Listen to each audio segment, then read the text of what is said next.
그리하여 1849년 9월 29일 아침에 나 아치볼드 레오폴드 루트모어는 충실한 가정부 아멜리아에게 서섹스의 소중한 저택, 특히 서재에 있는 유쾌한 골동품들을 잘 돌보아 줄 것을 당부하고 작별 인사를 했습니다. 짐들이 배에 실렸고 나도 곧 그 뒤를 따라 정든 영국 땅과 갑판을 이어주는 계단 위로 올라갔습니다. 이윽고 배가 출발했습니다. 육지에서 멀어지자마자 선장은 배의 돛을 모두 올렸습니다. 동인도 회사의 오래된 무역선은 장엄한 선체를 기울이며 불어오는 미풍 속을 달리기 시작했습니다.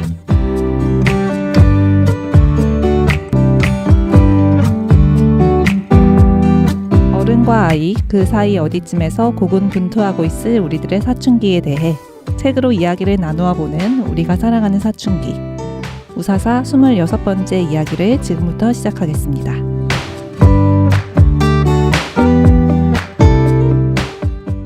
네, 어느새 우사사 26번째 시간이에요. 저는 얌얌쌤입니다. 항아님, 소금님, 그리고 쿠키님 인사드리겠습니다. 안녕하세요. 항아입니다. 안녕하세요. 소금입니다. 네, 안녕하세요. 쿠키입니다. 네, 오늘 저희가 함께 이야기 나누어 볼 책은 프랑스와 플라스 작가의 마지막 거인이라는 책인데요. 오늘 책 줄거리는 항아님께서 준비해 주셨어요. 먼저 줄거리 듣고 함께 이야기 나누어 보겠습니다. 오늘 함께 읽을 책 마지막 거인은 프랑스 작가 프랑스와 플라스가 창작한 그림책입니다. 책장을 넘길 때마다 왼쪽엔 이야기가, 오른쪽엔 세밀하고 아름다운 그림이 펼쳐집니다. 신비로운 이야기를 표현한 섬세한 문장과 그림이 굉장히 시적인 느낌을 주는 그림책입니다. 주인공인 아치볼드 레오폴드 루트모어는 어느 날 부두를 산책하다가 늙은 뱃사람에게 꽤 비싼 값을 치르고 진짜 거인의 이를 사게 됩니다. 이 물건을 연구하던 주인공은 이 뿌리 안쪽 면에 새겨진 지도를 발견하고 당장 이곳을 향한 탐험 여행에 돌입합니다.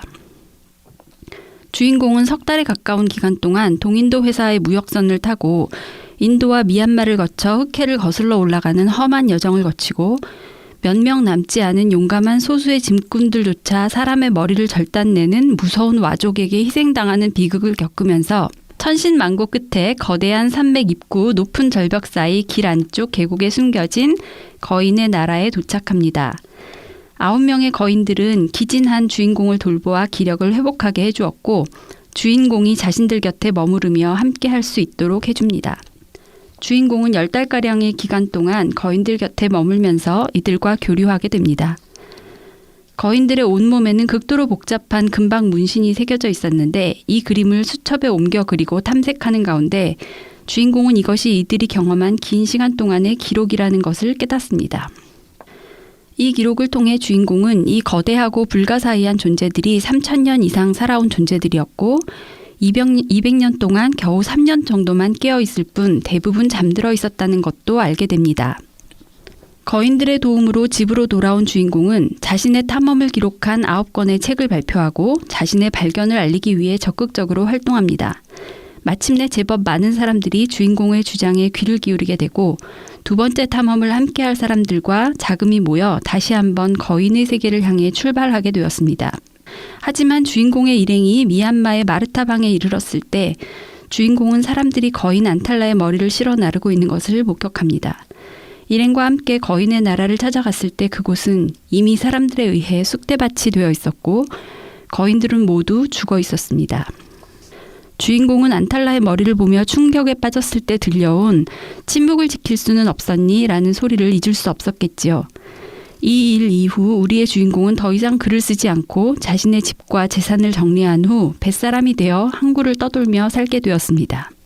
모험심 가득한 지리학자와 거인의 우정과 그 비극적 결말을 다룬 이 아름다운 이야기는 그림과 함께 펼쳐지는 거대하고 신비로운 세계를 함께 경험하게 해주기도 하고 또 우리에게 깊은 질문을 던지기도 합니다. 덕분에 오늘의 이야기는 함께 떠나는 신비한 여행 같기도 하고 쉬운 답을 찾기 어려운 철학적 사색의 나눔 같기도 할 것 같네요. 네, 잘 들었는데요. 책의 머릿말에서 저자가 청소년들을 위해서 이 책을 썼지만 어른들이 읽어도 좋을 책이다라고 덧붙였다라고 써 있더라고요. 그래서 본격적인 이야기가 나올 때 아마 여러 가지 질문들이 던져지겠지만 항아님께서 방금 전에 말씀하셨듯이 저는 이 책을 딱 덮었을 때 답이 없는 질문들이 계속 생기는 거예요. 그리고 이제 생각이 자꾸 깊이 들어가서 전체적으로 쉽지 않은 책이다. 이런 느낌이 들었어요. 다들 어떻게 읽으셨는지. 신비롭고 슬픈 이야기? 신비롭고 슬픈 이야기의 느낌. 저는 걸리버 여행기가 생각났어요. 왜 걸리버 여행기가 생각나셨어요? 이렇게 탐험 모험을 떠나서 새로운 세계를 발견하는 그런 구조가 걸리버 여행기랑 닿았고, 그다음에 이제 주인공이 과학자잖아요. 그래서 그런 어떤 세계를 막 분류하고 이름을 붙이고 발견하려고 하는 태도 같은 게 좀 걸리버 여행기랑 비슷하지 않나라는 생각이 들었습니다. 저도 읽으면서 계속 그 생각이 들었는데 근데 이게 너무나도 글로벌한 구조인 거예요. 작가는 프랑스 사람이고 주인공은 영국인이고요. 여행을 떠나는 곳은 흑해이지만 흑해는 사실은 동유럽에 있거든요. 하지만 이건 동남아로 가요. 흑해의 원류가 되는 어떤 곳이다라고 여기에는 미지의 세계가 나오는데 사실은 아시아 쪽. 그러니까 책에서는. 네, 그러니까 근데 그게 지금 매우 이 작가의 상상 속에서 지리적 구조가 틀어져 있는 그래요? 거예요. 그렇다기보다는 이게 시대적으로 대영 제국대잖아요. 1800년대. 그러니까 네네. 수에즈 운하가 없을 때죠.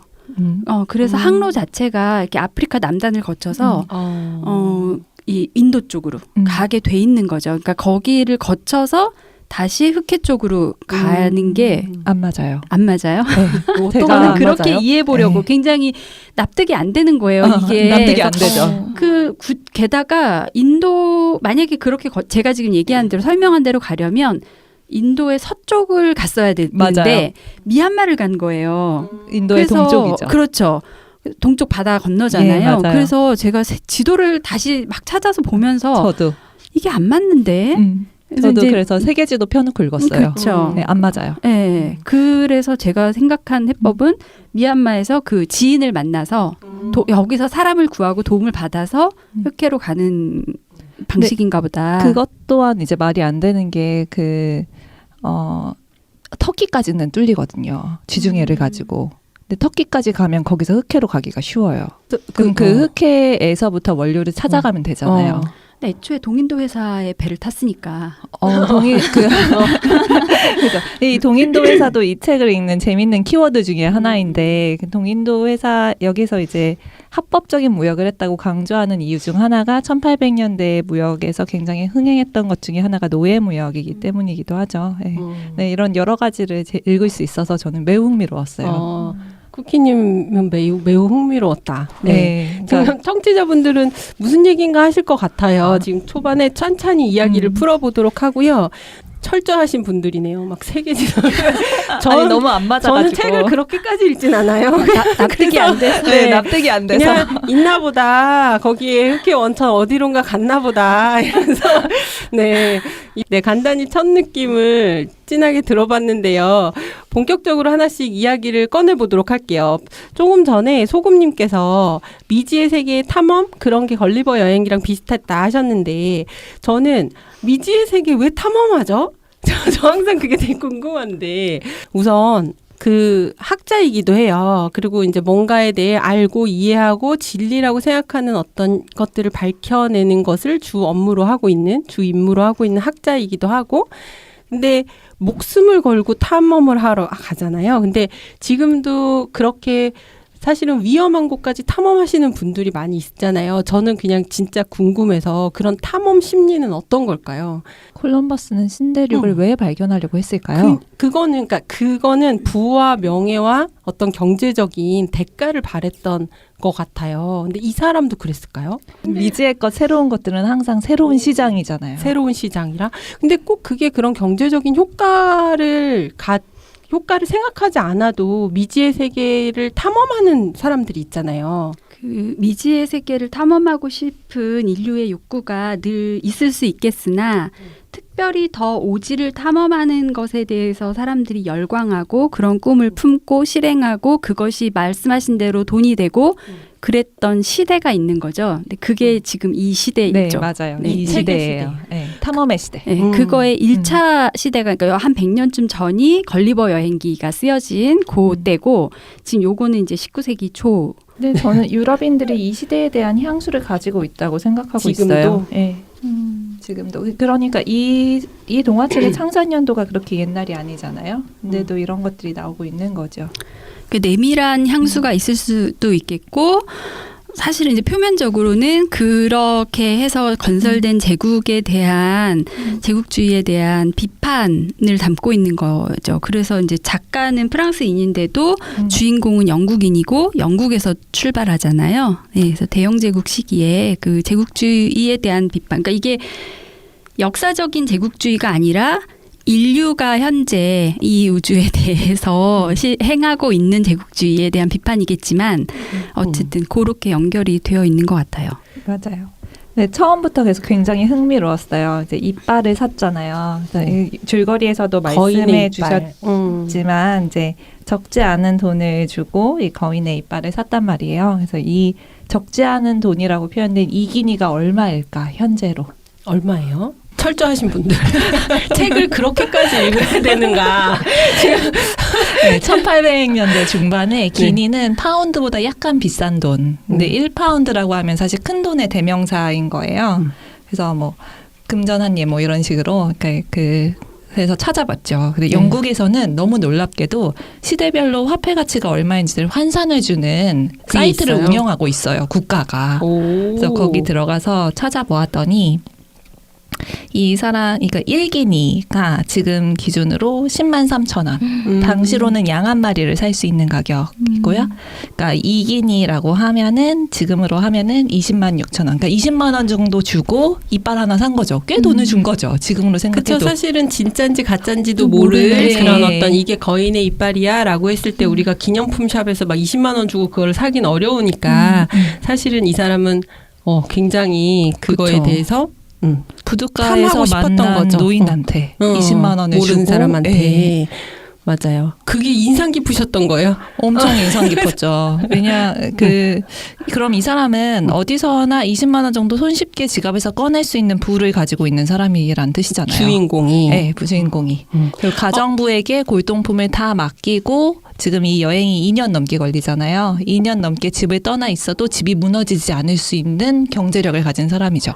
이 그림에서 보면 이 그림이 오른쪽에 그림이 있죠. 근데 네. 그 그림에 이 사람의 서재나 집안 모습이 나와 있는데 그게 굉장히 그런 것들을 보여줘요. 벽에 걸려. 맞아요. 저는 제일 인상 깊었던 게 벽에 걸린 동물의 이 뼈. 뿔들, 뼈와 뿔들이 너무 뭐라 그럴까요? 폭력적으로 느껴지고 그 말씀하신 그 제국주의 시대 때의 부를 가진 사람을 약간 상징하는 느낌이 되게 강해서 이 집안의 모습이 영 마음에 들지 않았거든요. 이 주인공의 네, 집안. 사냥이 또 귀족침이잖아요. 맞아요. 그리고 그러니까 이 당시는 지위가 책도, 있었다는 거죠. 책도 부의 상징이죠. 네. 그래서 여기 책장이 쫙 둘러져 있죠.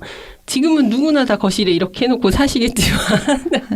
예전에 그 미녀와 야수 보면은 야수가 미녀를 꼬실 때 서재에 데려가서 쫙 이렇게 보여주잖아요. 그게 나 이런 사람이야.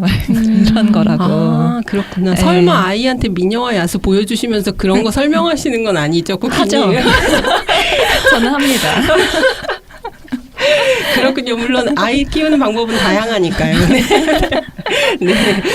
그 말씀 이제 조금 했지만 이게 역사적인 배경에 대해서 얘기를 하지 않을 수가 없어요. 그래서 주인공이 말씀하셨듯이 주인공의 고향이 영국이고 그리고 동인도 회사의 오래된 무역선을 타고 탐험을 떠난다라고 하는 거라는 걸 통해서도 우리가 이때 이제 대영 제국이라고 불렀던 식민 시대, 식민 지배를 위한 어떤 발판이 되었던 그런 곳에 대한 이미지를 떠올릴 수밖에 없고요.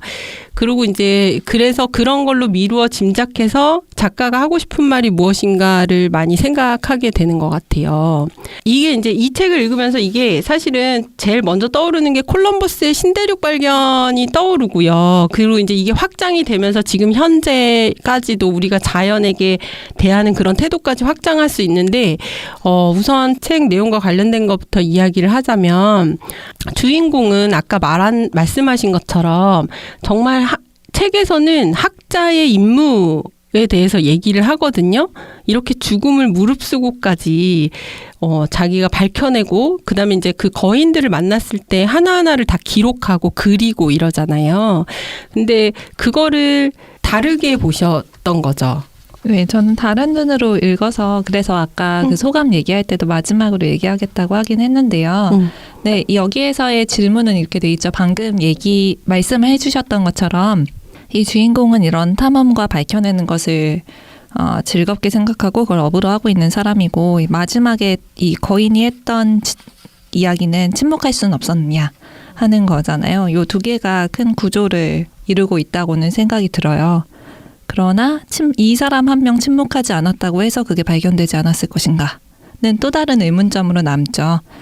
굉장히 오랜 시간 동안 그 삶의 방식을 고수하는 것만이 답인가라는 것을 거인한테도 질문할 수도 있는 것 같아요. 근데 저는 사실 다른 부분에 흥미를 가지고 읽었어요. 어떤 부분이세요? 우선 이제 처음부터 이제 이게 연도가 나오고 지명이 나오니까 이게 너무 흥미로운 거예요. 네. 1849년은 어떤 해일까? 노예무역이 끝나던 해입니다. 그러니까 빅토리아 여왕이 1837년에 즉위하고 40년대 그쯤 돼가지고 노예무역이 합법의 영역에서 벗어나기 시작했던 해래요. 그러니까 한창 근대적인 발상들이 문제를 많이 일으키던 해가 이 해인데, 근데 여기에서 하필이면 영국의 서섹스 지역이다. 그러니까 영국 남부 그 프랑스랑 밀접하게 돼 있는 그 아래 지역이거든요. 거기에 꽤 부유하게 살고 있는 귀족이 이제 여행을 떠난다라는 것도 흥미로웠고, 거인족의 나라가 흑해에 있다고 하는데 흑해에 간다고 하면서 왜 동남아로 갈까라는 것이 또 너무 흥미로웠어요. 어떻게 해석하신 거예요? 제가 해석할 때에는 작가가 가지고 있는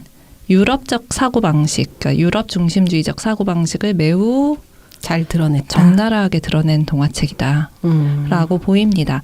네, 저는 그렇게 해석을 했는데요. 그 대표적인 이유 중에 하나가 이 사람이 미얀마에서 출발을 하지만 쭉 그 흑해 원천을 찾아서 올라가잖아요.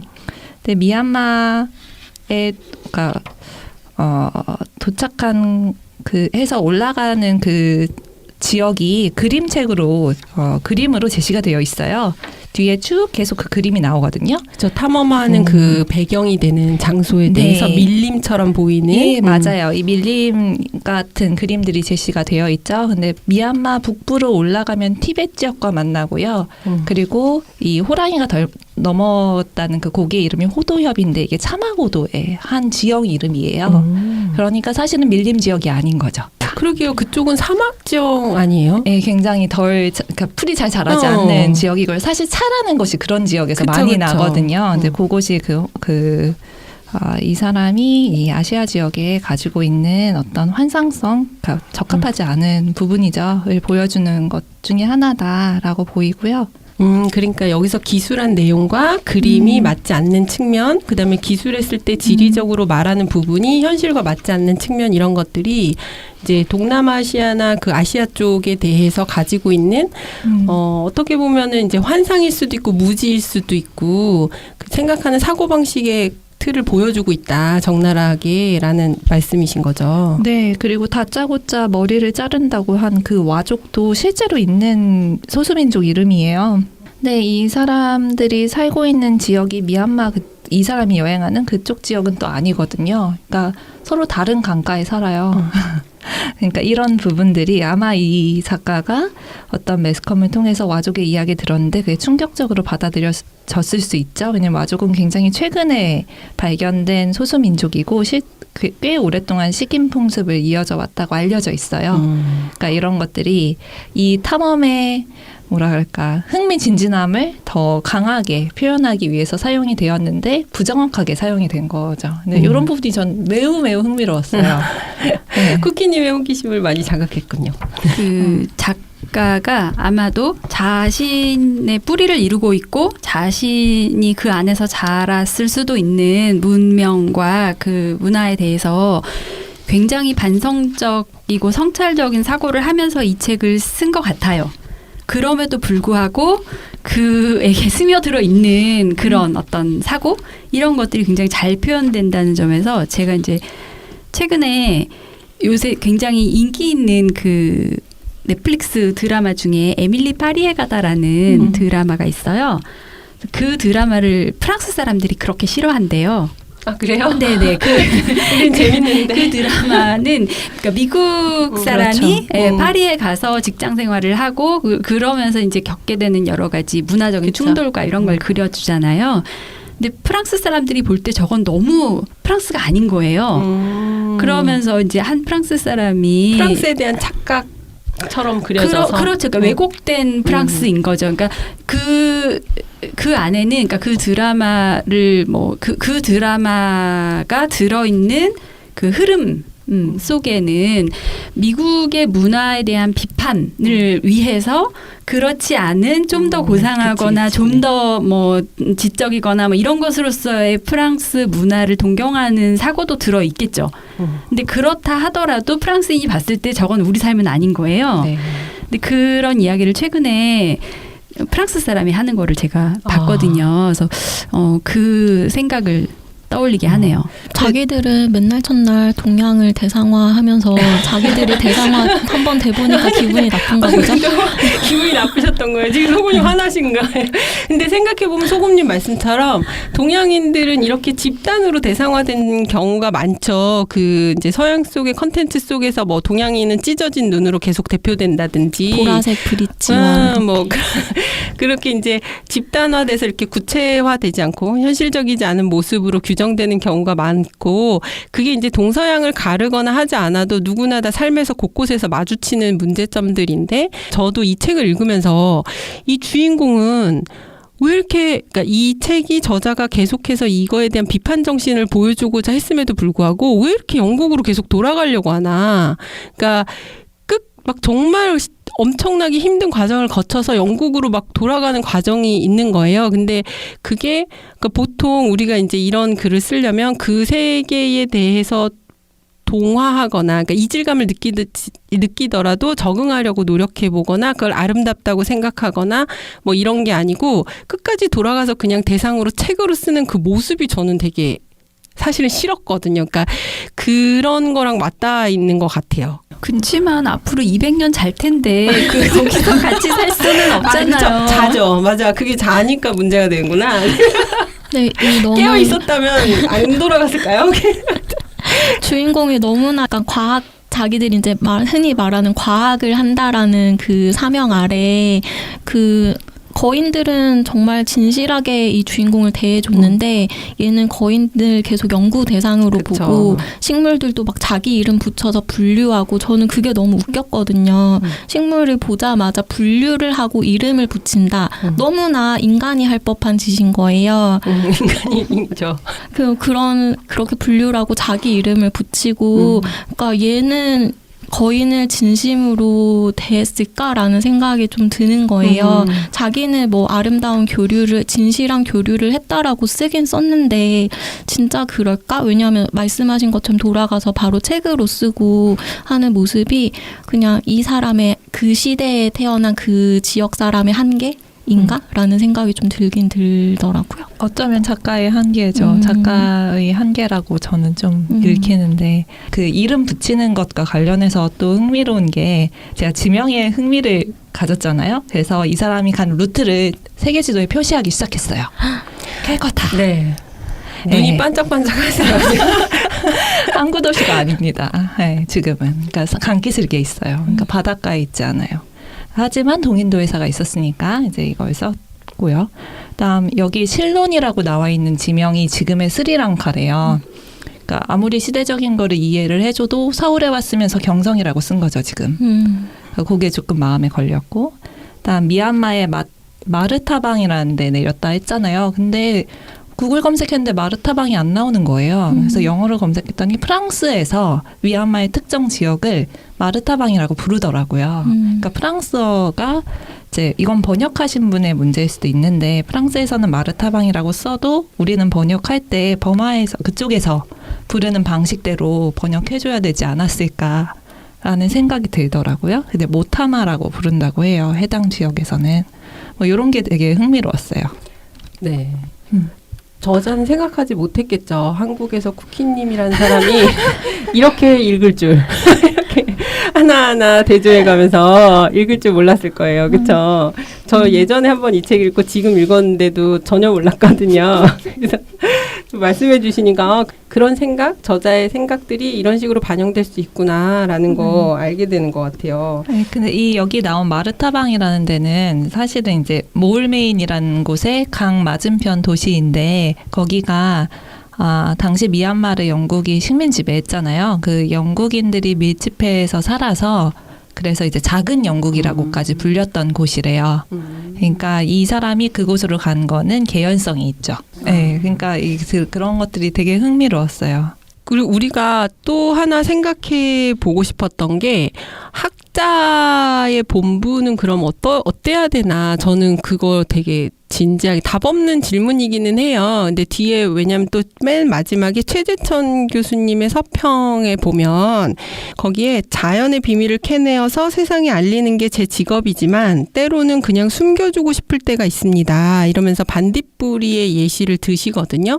그러니까 너무 이쁜 반딧불이에 대해서 이제 발견을 해서 그 생태 조사를 해서 결과를 세상에 내놓으면 그럼 너무 많은 사람들이 거기에 이제 상업적으로 달려가게 되면서 결국에 반딧불이의 서식지가 파괴되는 거죠.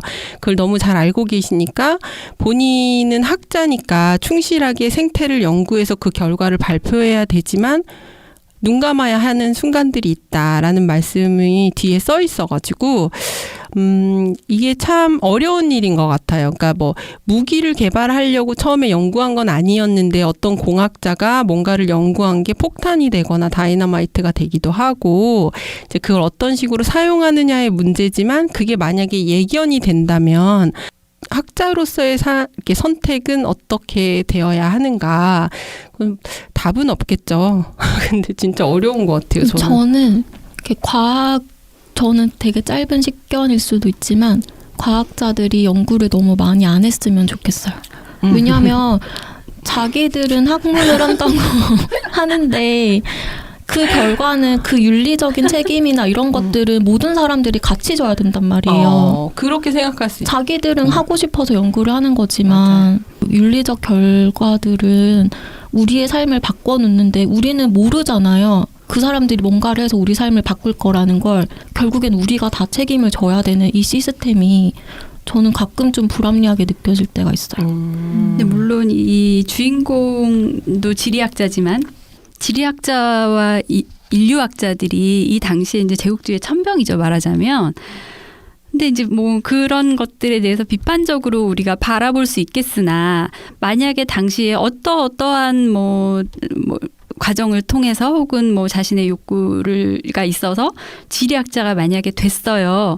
그러면 정말 열심히 열과성을 다해서 연구하고 싶지 않을까요? 아까 우리가 이 이야기 좀 아름답게 읽어봤으면 하는 분도 있을 텐데 쿠키님이 그렇게 막 난도질을 막 세계 지도를 대조하면서 이 지역이 이름이 어떻고 이렇게 읽는 거 그렇게 이거를 알고자 하고 이 사람이 어떤 루트로 간 거지? 이런 것들을 탐구하려는 거를 누구도 제어하기 어렵지 않나요?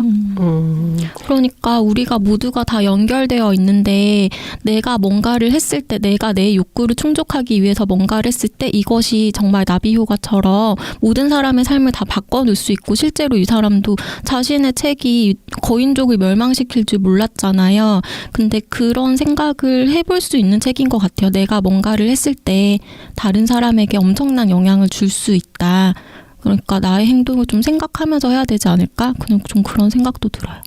이 여기에서 저는 거인족에게 피해를 끼친 주인공의 그 태도나 아니면은 행위 결과값을 반딧불에까지 확장시키는 것이 조금 영역을 넘어선 게 아닌가라는 생각이 들고 왜냐하면 거인족은 사람이기 때문에 이 사람들한테는 자기의 커뮤니티를 발전시키고 계속 유지하기 위한 노력의 책임과 의무가 있지 않았을까라는 생각이 들거든요.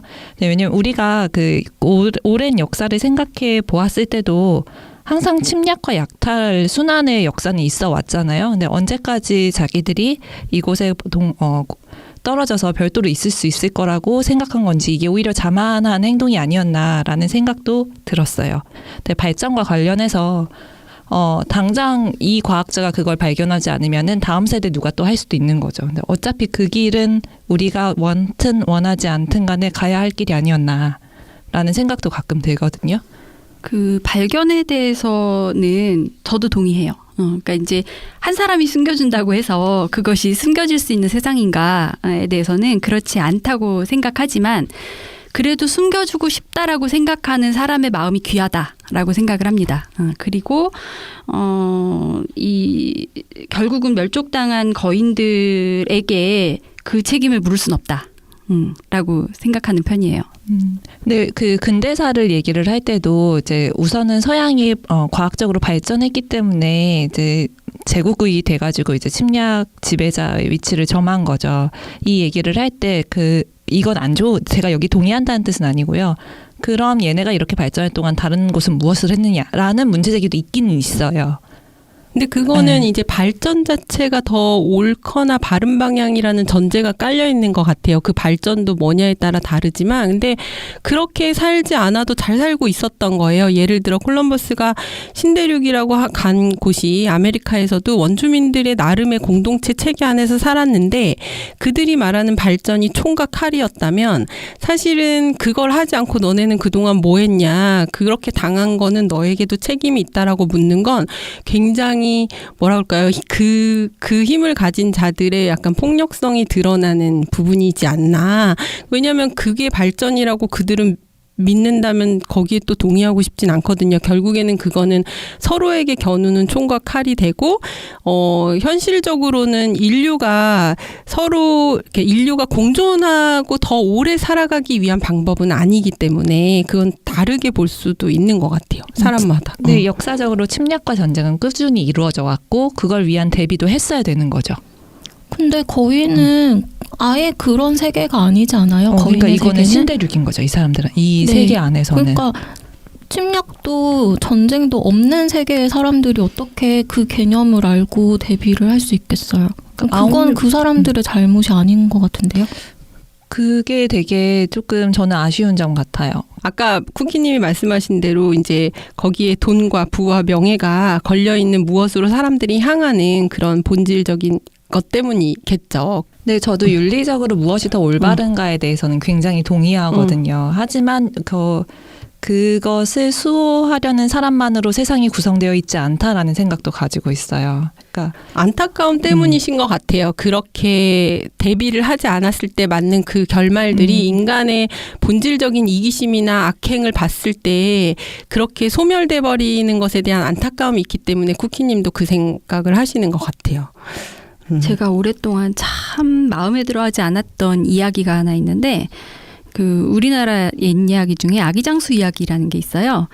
아주 그 가난한 부부가 아기를 낳았는데 아기가 이제 잠깐 눕혀놓고 방 밖에 나갔다 오니까 애가 없는 거예요. 그래서 이 갓난아기 싸놓은 아기가 어딜 갔나 막 찾다 보니까 이 아기가 천장에 붙어 있어요. 그래서 이제 막 서둘러 내려서 봤더니 아기한테 날개가 있었어요. 그러니까 이제 이게 아기 장수인 거죠. 근데 이 부부가 너무너무 고민을 하다가, 왜냐하면 이런 신이한 장수가 태어났다는 걸 나라에서 알면 이게 이제 역적이 되니까요. 이제 이 아기뿐만이 아니라 가족과 뭐 전체 가문의 운명이 달려 있는 거예요. 그래서 결국은 이 부부가 아기를 죽이는 내용의 이야기예요.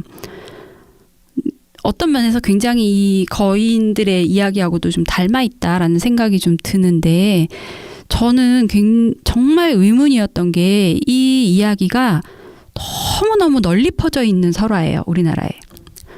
널리 퍼져 있다는 건 사람들이 그만큼 받아들인 이야기라는 뜻이거든요.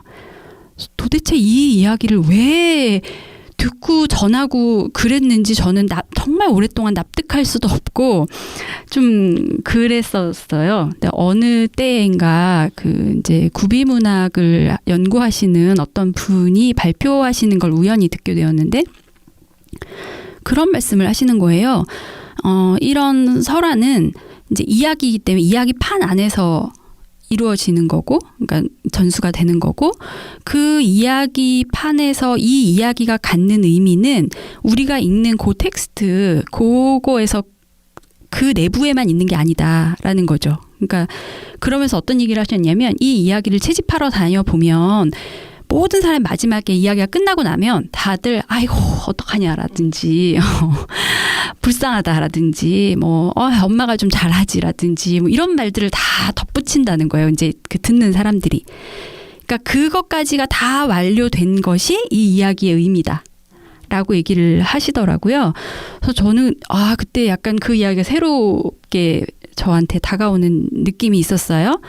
그러니까 말하자면 이 이야기는 이제 거인이 멸망하고, 그러니까 거인족이 다 죽고 침묵을 지켰으면 좋았겠다라는 그런 어떤 회한을 남기는 것까지가 끝이 아니고, 사실은 이걸 읽고 나서 뭐 분개를 하든 뭐 무엇을 하든 그 이후에 갖게 되는 마음들, 그러니까 이게 이제 뭐 어떤 한 갈래는 최재천 선생님처럼 숨겨주는 것이 올바른 방법이었어 라고 할 수도 있고, 거인들이 좀 더 힘을 좀 내보지 라는 방향일 수도 있고, 여러 가지일 수 있겠는데, 어쨌든 그 이후에 어떻게 하면 이런 비극이 안 일어날 수 있지에 대해서 각자의 생각을 하는 거, 거기까지 가는 것이 이 이야기의 의미가 아닐까, 그런 생각이 들었어요.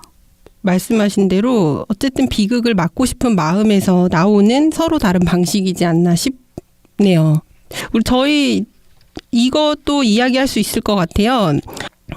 거인의 상징성. 그러니까 말씀하셨듯이 아까 거인족을 반딧불이 이야기까지 확장시켜야 되는가에 대해서 문제 제기를 하신 것도, 사실은 이 이야기에서 거인족을 진짜 거인족으로 보기도 하지만 그게 가지고 있는 상징성까지 생각했을 때에 우리가 그 이야기에서 확장성을 생각해보고 반딧불이나 자연에까지 이야기를 생각할 수 있는 것 같아요.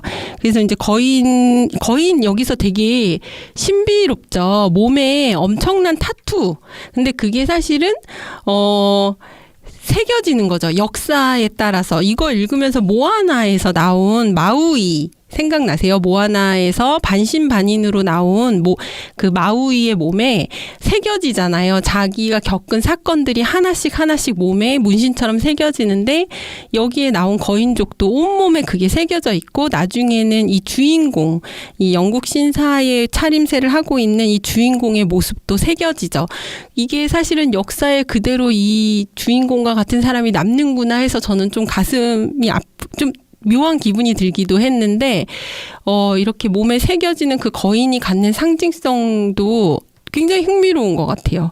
마우이하고 약간 다르게 저는 느껴진 거는, 마우이의 몸에 생겨나는 무늬는 약간 전리품 같은 느낌이었어요. 네, 그래서 그거하고는 좀 다른 성격이지 않을까. 여기는 어떤 역사의 기록 같은 느낌? 이 거인족은? 그런 거인족을 자연 그 자체로 본다면, 그쵸. 인간이 다녀갔을 때 그거마저도 자연의 흔적처럼 새겨지는 그런 모습이겠죠. 네. 저는 이 거인의 모습이 말씀하신 마우이족하고 너무 흡사해서, 이 사람들이 이 작가가 생각하는 원시적인 모습은 이런 모습이구나. 왜냐하면 이 지역의 그 소수민족들은 이렇게 헐벗고 있지 않거든요.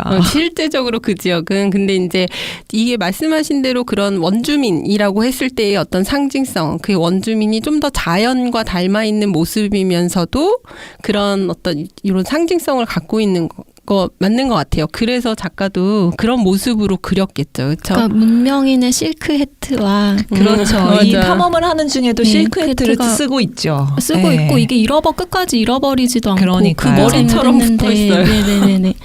실크 해트와 그 거인족의 몸에 자연스럽게 새겨지는 타투가 되게 비교되는 것 같아요.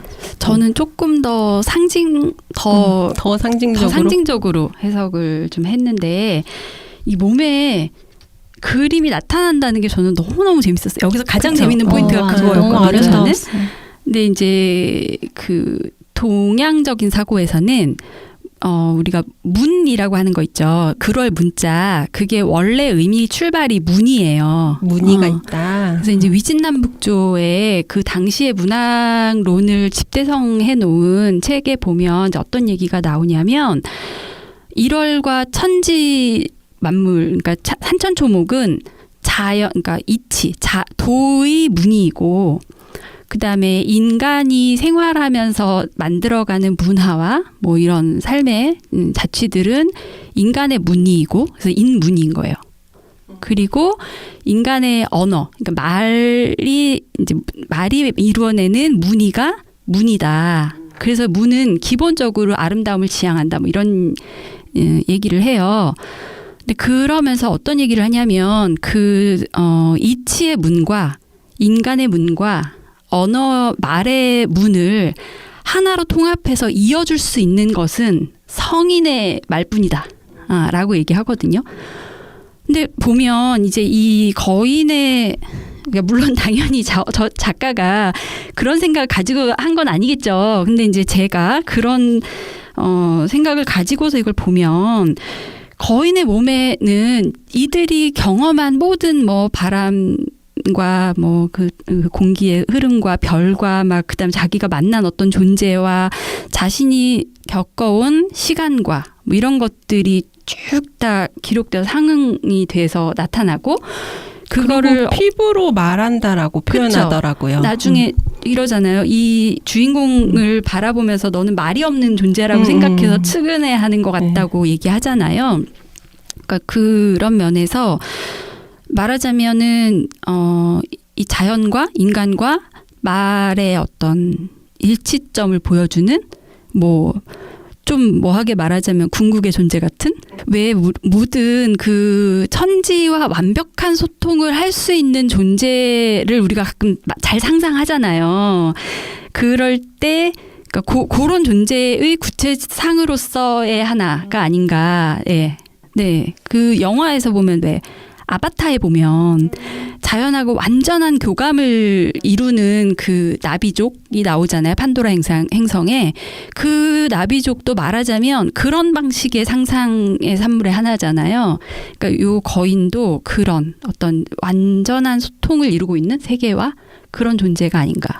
그래서 말씀하신 부분에 그 부분이 저 되게 인상 깊었는데, 이제 이 사람을 보면서 되게 가엽게 생각하고, 넌 이제 피부로 자신들은 뭔가 말을 하고 있는데 너는 말이 없는 존재구나 하고 거인이 슬퍼했다는 그 장면에서 너무 허여멀건한 인간의 피부가 이미지가 딱 떠오르면서 되게 뭐라 그럴까요? 슬픈 느낌이 드는 거예요. 그러니까 우리가 약간 자연에서 떨궈져 나온 느낌이 드는 거예요. 그러니까 분리돼 버린, 자연하고 동화되거나 거기에서 이렇게 자연의 일부로 살아가지 않고 거기에서 분리되어 나와버린 느낌이 딱 드는 거예요. 그 부분을 읽으면서 좀 약간 슬프더라고요. 인간이라는 종족 자체가.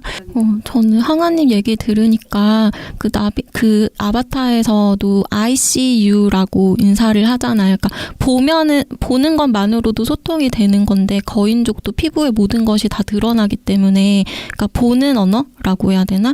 좀 그런 거에서 많이 닮아 있다라는 생각도 드는 것 같아요. 근데 인간은 거인족이 봤을 때는 자연과 소통을 못하는 존재인 거죠. 예, 인간이란. 아니, 방금 인간이란이라 말씀하셔서 인간의 본성에 대해서도 생각을 많이 하게 해요. 우리가 분명히 인간을 이기심이나 탐욕스러운 존재만으로 설명할 수는 없잖아요.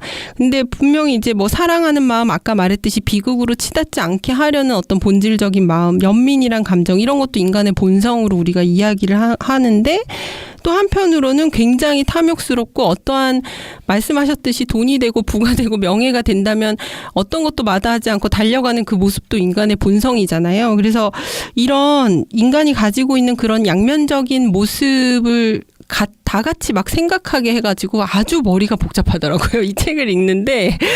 네. 인간이라고 묶어서 얘기했을 뿐이지 사실 굉장히 서로 다른 개개의 존재들이고, 그 개개의 존재 하나하나도 다양한 면모와 성향을 가지고 있죠. 네, 그러니까 사실 묶어서 얘기하기가 쉽지 않은 것 같아요. 저는 어렸을 때 저희 엄마가 이제 한문을 하셔서 자연에 대해 예찬하는 글들을 많이 읽었어요. 근데 한편으로 산에 따라가잖아요. 등산을 좋아하셔서 산에 따라가면 너무 험하고 힘들고 벌레도 많고 근데 힘든 거예요. 그래서 이 자연이라고 했을 때 그 자연에 대해서 가지고 있는 우리가 자연에 대해서 느끼는 아름다운 감정하고 자연이라고 갔을 때 그것을 일종의 야만 상태라고 느끼는 감정이 되게 양가적이지만 붙어 있다라는 생각을 굉장히 많이 했거든요. 그래서 이걸 읽으면서도 그런 생각을 이제 문득 하기는 했어요. 근데 문제는 인간이 다면적이고 말고와 상관없이 인간이 살아가면서 자연을 망치고 있다는 게 문제라고 생각하지 않는 사람도 있겠군요. 다면적이니까. 그렇죠. 네. 근데 이제 방금 말씀하신 부분도 이 책을 읽으면서 얘기할 수 있는 부분이에요. 소금님이 말씀하신 거. 이 부분은 이제 제가 얼마 전에 차이나는 클래스에서 이정모 과천과학관 관장님이 나와서 강의해 주시는 거 너무 재밌게 들었거든요. 그래서 마지막 거인을 읽으면 당연히 자연에 대한 이야기가 나오고 이 자연에 파괴하는 어떤 인간의 야만성, 여기서는 자연의 야만성이 아닌 그것도 다룰 수밖에 없죠. 이 책의 어떤 하나의 주제와 꼭지로 그때 보시면 되게 좋겠다 싶은 프로였어요.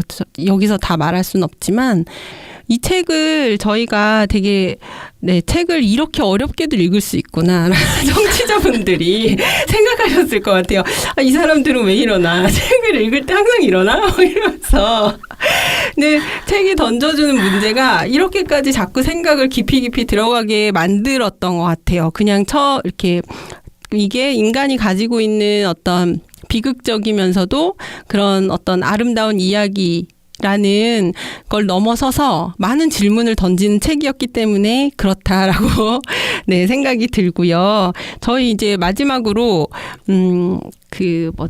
접어두고 싶은 페이지 좀 같이 이야기 나누고 오늘은 여기쯤에서 마무리 짓는 게 좋겠어요. 아무래도. 네. 네, 이 책이 사실은 글밥이 많지 않아서 딱 접어오긴 쉽지 않은데 그림이어도 좋고 글이어도 좋고 접어두셨던 페이지에 대해서 말씀해 주실까요? 저는 과학 반대론자 입장에서 이렇게 말하면 약간 이상한 사람이죠. 아나키 같고 이상한 사람이죠. 그런 건 아닌데. 네, 아닙니다. 여기 74쪽입니다.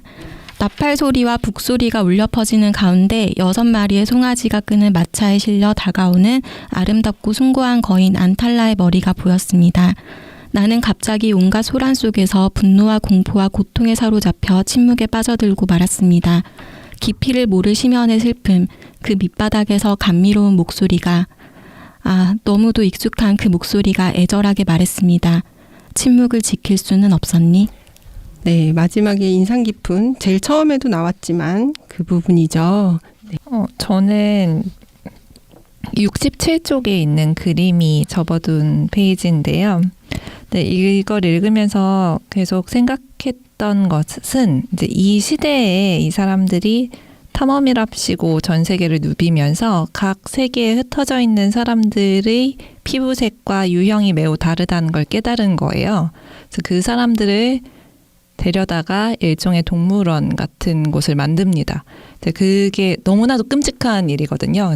그렇게 데려온 아이와 엄마를 따로따로 그 동물 사육하듯이 넣어놓고 굉장히 많은 유럽인들이 양산을 쓰고 와서 구경을 해요. 그러니까 실크엣을 쓰고 너무 끔찍하죠. 네, 엄청 끔찍. 그 안에서 아이는 울고 있고 뭐 이렇게 하는 게 이제 영상으로도 남아 있거든요. 이 67쪽의 그 그림이 딱 그런 것들을 연상시켜서 이렇게 대상화시키고 있고 이것을 분석이랍시고 이렇게 제시하고 있는 모습이 그걸 연상시켜서 접어왔습니다. 맞아요. 너무 공감돼요. 이 주인공이 책이라고 쓴 것이 정말 책자처럼 여기 그림에 그 책자로 기술한 부분이 책면처럼 이렇게 나와 있는데 말씀하신 그 느낌이 되게 많이 들어요. 좀 끔찍하다는 생각도 들고. 약간 순서가 어떻게 되는 건지 모르겠는데 이런 비극적 결말을 낳았고 그런 비극적 결말을 낳게 한 지적인 욕망인지 어떤 욕망인지 인간의 끝물을 욕망이 있었잖아요. 저는 그런데 마지막에 그런 거인들의 비극을 목도하고 나서 그 모든 자신이 이루어 놓은 것과 욕망으로부터 등을 돌리고 돌아서서 침묵을 지켰으면 좋았겠다라고 생각하게 만들었던 그 계기. 그게 거인들과 사랑하고 교류했던 경험이라고 생각해요. 저는 그 장면이 가장 어쩌면 모든 변화의 단초가 될 수 있는 핵심 키가 아닐까? 그런 생각이 들어서 43페이지의 그림 다 같이 하늘을 바라보고 있는 이 맞아요. 주인공이 거인의 어깨 위에 올라가서 네. 하늘을 바라보고 있는 그림과 그 다음 페이지의 글을 뽑았습니다. 다음 페이지의 글을 읽어드릴게요. 거인들은 남자 5에 여자 4, 모두 9명이었습니다. 그들의 몸에는 혀와 이를 포함하여 머리부터 발끝까지 구불구불한 선, 소용돌이선, 뒤얽힌 선, 나선, 극도로 복잡한 점선들로 이루어진 정신없이 혼란한 금박 문신이 새겨져 있었습니다. 잘 들여다보면 이 환상적인 미로에 언뜻 드러나는 쉽게 알아볼 수 없는 이미지들을 구별해낼 수 있었지요. 그것은 나무, 식물, 동물, 꽃, 강, 대양의 모습이었습니다. 이렇게 그려진 각각의 악보는 한밤중에 그들이 하늘에 대고 부르던 기도의 음악에 대지가 화답하여 부른 진정한 노래였던 것입니다. 이 모든 것을 재현해내느라 내 수첩은 2개밖에 남지 않았답니다. 그래서 글씨는 점점 촘촘하게 쓰고 그림도 점점 더 작게 그려야 했지요.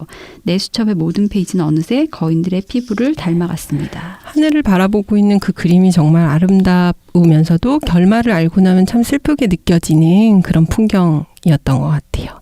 네, 저는 거인들이 아까 이제 우리 이야기 중에 나왔어요. 거인들이 피부로 말하지 못하는 인간에 대해서 이야기하고 있는 부분인데요. 46쪽입니다. 더구나 그들의 피부는 대기의 미세한 변화에도 반응하는 것처럼 보였습니다. 살랑거리는 미풍에도 몸을 떨었고 금갈색 태양빛에도 이글거렸으며 호수의 표면처럼 일렁이다가 폭풍 속 대양처럼 장엄하고 어두운 색조를 띠기도 했습니다. 그제야 왜 그들이 이따금씩 애처로운 눈길로 나를 바라보는지 깨달았습니다. 그들은 왜소한 내 체구보다도 말 못하는 내 피부를 더 가엽게 여겼습니다. 그들이 보기에 나라는 인간은 말이 없는 존재였던 것입니다. 이 부분인데요. 아까 이제 말씀드렸던 이정모 관장님의 그 강연에서 그러니까 그 지구상의 그 수많은 종들 중에 이 호모사피엔스, 인간의 종족만이 자연에 적응을 하지 않고 자연을 파괴하기 시작하면서 사는 종족이라는 말씀을 하시더라고요. 다들 주어진 환경에 적응을 하며 진화를 해오고 했는데 인간은 이제 땅을 갈아엎기 시작하면서 적응을 했던 종이래요. 그래도 희망의 키를 그렇게 말씀하시더라고요. 지금 이제 제 6번째 대멸종을 우리가 진행 중에 있다. 근데 6번째 대멸종의 진행을 이제 통계적으로 말씀을 해주시고 계시는데 그 희망의 키는 뭐냐면 다른 5번의 대멸종은 자연재해였다는 거죠. 근데 6번째는 인간으로 인한 대멸종이 진행 중이어서 사실은 그게 희망의 키가 될 수 있다. 왜냐하면 우리가 바꿀 수 있으니까 라는 말씀을 하시더라고요. 그래서 되게 인상 깊었는데 이 책을 읽으면서 많이 생각났던 부분이었어요. 그 주인공이 마지막에 이제 모든 걸 다 버리고 떠났지만 떠나서 이제 돌아다니면서 들은 78쪽을 보면 내리는 항구마다 그곳에서 새롭게 들은 이야기, 전설, 노래를 몸에 새겼다라고 나오잖아요. 그러니까 말하지 못하는 존재에서, 소통하지 못하는 존재에서 세계와 소통하고 진정하게 교류하는 인간으로 변했다라는 희망이 저 희망으로 끝났다고 저는 생각을 해요. 그래서 우리도 자연과 좀 소통하고 그럴 수 아름다운 있다. 인간이 될 수 있지 않을까? 그럴 수 있다라는 걸 보여주는 희망적인 메시지로 읽으셨다. 네, 쿠키님. 어떡해요. 저는 이거 되게 무책임하다고 생각했어요. 역시 사람은 다르다. 네, 다르다. 독자마다 다르다. 본인이 이런 사단을 일으켜놓고 지금 숨었다. 그리고 일만의 죄책감을 감추기 위해서 이런 행동을 하고 있다라고 읽어버렸어요. 화났다. 네네. 네, 그럴 수 있습니다. 책이란, 그렇죠. 네, 너무 네. 재밌게 오늘도 책 이야기 함께 나눠주셔서 감사드리고요. 오늘 팟캐스트 이렇게 마무리 짓도록 하겠습니다. 모두 감사드립니다. 감사합니다. 감사합니다.